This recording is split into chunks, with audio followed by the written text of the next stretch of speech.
Hey, let me share a story with you. This happened a lot of years ago, but I can never forget because it does feel like just yesterday.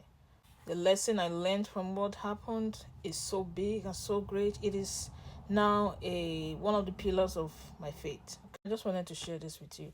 And I also talked about it in my devotional, day 6 of this devotional. I shared that story, kind of bringing it back to how it relates to overcoming everyday temptation. But let's get to the story. So, a little backdrop. I had left my father's house, my parents' house, in one city, and I had traveled away from home to a whole other city. Say, for example, I lived in my parents' house when was in New York.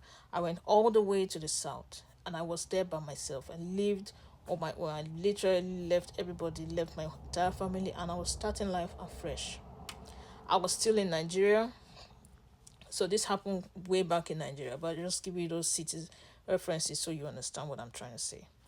Fresh out of college, and my parents were not too well to do. They were not well to do.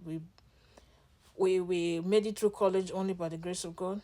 So when we finally had our first jobs, you had no, it was just something you don't think about doing, asking our parents for money. So that was just a no go. Okay. So I was sick in this new city, trying to make a life of myself in a brand new city with a new job, a new starting job for a fresh college graduate, which was not a very good pay. Let's start with that. Lower than minimum wage, as a matter of fact, for the time that I was talking about, for the level of my education and lower than minimum wage. Long story short. However, I was sick. I had been sick for some time and I needed to go get a checkup to find out what was going on. Um, get some medication also. But I didn't have money to do that. It was going to cost around 5k naira, Nigerian currency, not dollars. 5,000 naira at the time. I didn't have that amount of money. My salary for the month was maybe four times that for the entire month, and I wasn't due for my salary yet. So I knew I couldn't wait till the end of the month. So what did I do? I went to my phone, looked through all of my contacts, and was imagining who could possibly loan me 5k on such a short notice. And I went through my contacts. I'm talking about old time friends, I'm talking of my siblings, and all of that. I just kept sending text messages. Please, can you loan me 5k? I have something urgent to do, and all of that. And you won't believe it. Not a single person had 5k to give me. Maybe they had, I'm sure they did. But they all had excuses. And I wasn't upset that they didn't have it to give me. At the time I was so sad that I needed this so urgently and nobody could help me. I mean nobody. I sent messages to everybody I imagined could help, but nobody did. I was desperate. One day, 2 days, nobody. Everybody kept giving silly excuses. May have been silly to me, but valid to them. And now I see it was not just silly; it was just orchestration from heaven. Because 5k wasn't so much. 5,000 naira was not a lot of money to a lot of people, right? It was to me because of the level I was in my life, but it wasn't a lot of money. So it really was a shocker that nobody could help me with 5,000 naira. Anyway, so by the second day, I wasn't getting any better. I was getting more desperate and more frustrated and tired. I started thinking about maybe just going back home,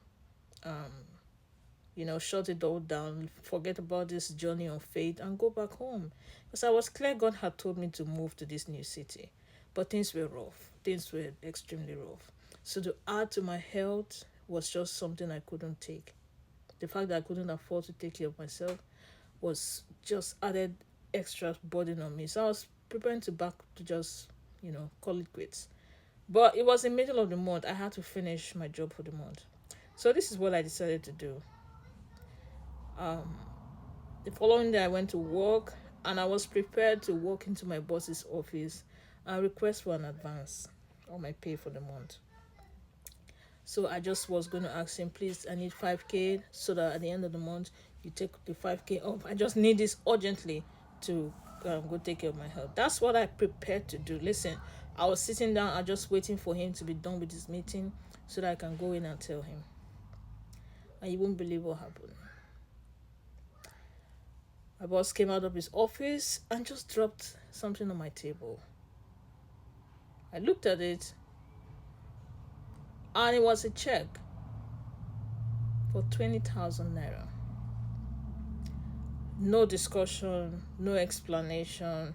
I didn't have the opportunity to tell him I needed 5,000. But he dropped a check of 20,000. This was not an advance on my salary. It had nothing to do with anything. Like, he didn't even say a word. He just dropped the check and walked away because he was busy talking to somebody else. And I sat down there and I looked at this check and I began to cry. I said, Lord, what is this? And I just heard a still small voice in my spirit said, I wanted you to know I can provide for you. I remember it like it was yesterday because it is still so fresh in my mind.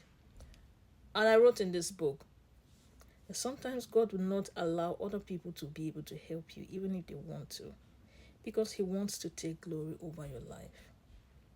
He wants you to know he did it. He wants you to know he can. He may not have done it, not because he cannot, but he has a good reason. In this case, he just wanted me to know he could provide for me. And he made sure nobody else did. I just wanted you to know that God has your back. He wants to take glory over your life. Nobody will share his glory. And that is one prayer I pray all the time. Lord, don't let anybody share your glory in my life. Let nobody be able to say, I made Grace who she is. Only you have the exclusive right to say that. Because to be clear, it had to be God.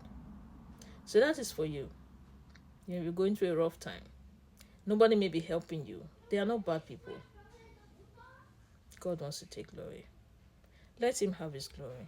You'll be happy it turned out the way it did. I hope this blessed you. Go get a copy of my devotional. There are so many stories of faith and so many interesting things that will really bless you. Get it. It's available on Amazon. Or just DM me and I'll give you all the details.